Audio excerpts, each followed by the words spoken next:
All right, let's talk about a winter that started slow and then got really, really intense. So, how does a tiny bit of snow connect to a storm that hit 230 million people? Let's break it down.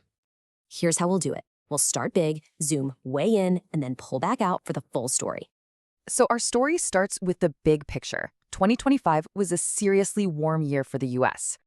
So, in a year this warm, everyone was wondering what's winter going to look like on the ground?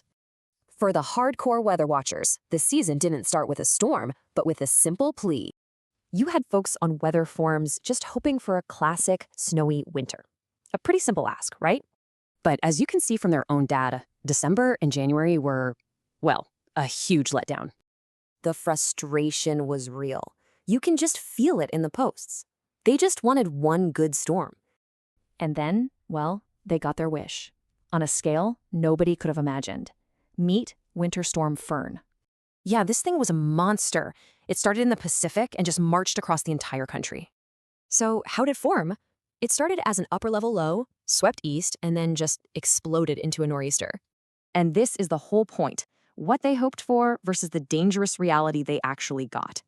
The impact was just staggering. We're talking over 1 million people without power at the same time.